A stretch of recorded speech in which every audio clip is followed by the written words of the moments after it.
There's this one overdrive mode in Final Fantasy X, and that can get a lot of players scratching their head. And that overdrive mode is Rook. It doesn't charge from taking damage. It's not triggered by dealing damage. So what's the point of it? How does it even work? And is it actually worth using in battle? Or is it just a useless overdrive mode? Yo, what's good everybody? Welcome back to the Retro Era. I'm not gonna keep you waiting. We're going to get straight to the point. This is the Rook Overdrive mode explained. We're going to see exactly what this mode does and how to unlock it, and is it even worth unlocking in your playthroughs. Now, as for those new to the game or vets returning to the game, overdrive modes in Final Fantasy X determine how your character builds their overdrive gauge, whether it's taking damage, dealing damage, or just surviving through turns. Each mode plays into a different strategy, homie, and Rook, he got his own unique strategy. So let's break down exactly what Rook Overdrive mode is and how it functions. Now, unlike most overdrive modes in Final Fantasy X, which trigger from taking damage or dealing damage, Rook is a more tactical and defensive mode. It charges your overdrive gauge specifically when your character magically blocks an incoming attack. That means if you got a character like Yuna, Lulu, or even Kimahri with the right abilities, you can start building that overdrive by using barrier spells like Null Blaze, Null Shock, Null Tide, and Null Frost. Reflect also counts, by the way, and using Shell as well. Every time one of these spells successfully blocks or mitigate a magical attack aimed at your character, Rook mode kicks in and charges your overdrive bar by 10%. Each block spell equals to 10% charge. Now remember, you can use null spells, you can use reflect, you can also use shell as well. Now that might not sound like a lot at first, but in the right battle scenario, especially when facing elemental spellcasters or enemies who spam magic, you can rack up that overdrive bar surprisingly fast. Plus, you're not taking any damage while doing it, which makes Rook mode ideal for support heavy or defensive gameplay styles. To unlock Rook mode, just start using those magical block abilities. The game learns from your habits, homie. So once your character blocks enough magic using spells like Null Blaze or Reflect or even Shell, the Rook mode will become available to them in their overdrive settings. Now, you might be wondering, how exactly do you unlock Rook Overdrive mode for each party member? Like all situational overdrives in Final Fantasy X, Rook is unlocked through repeated use of specific battle actions. In this case, it's all about blocking magical attacks or mitigating them. So here's the deal. Titus, 120 block spells. Yuna, 110 block spells. Waka, 120 block spells.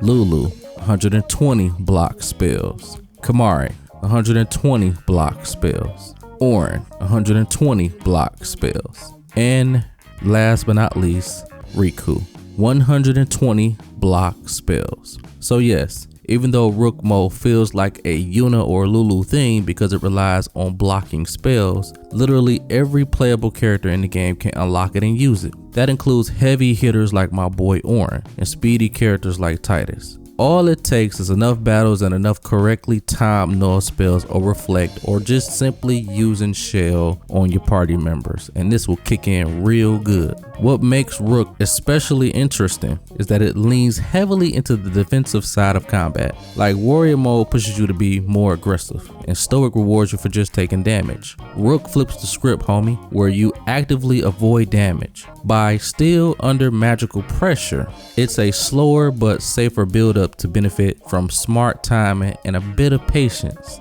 That's why Rook mode shines brightest in battles against enemies who spam elemental magic. Think late game fiends like people in the Omega Ruins or Inside Sin, or even fighting Seymour, man. Oh my god.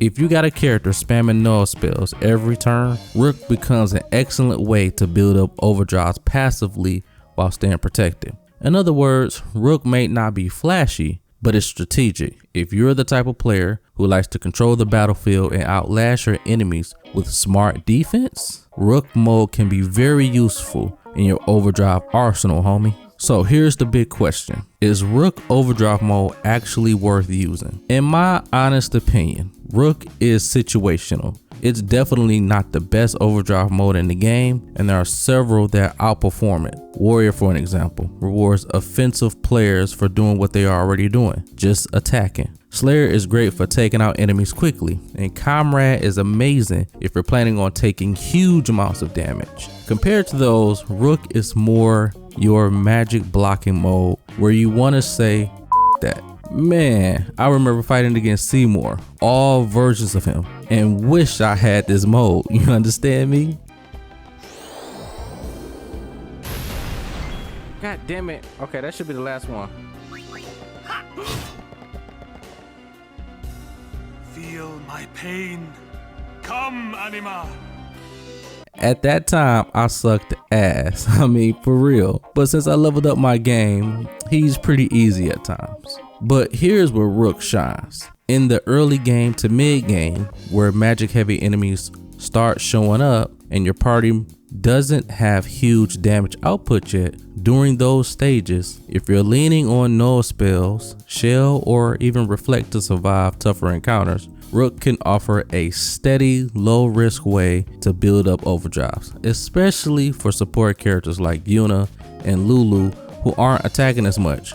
Well, that's how I used to use them. It's a solid way to keep your team's overdrive ready without putting them in harm's way. But once you hit that late game and your characters are dishing out huge damage, dodging everything and abusing quick hit, Rook tends to fall off.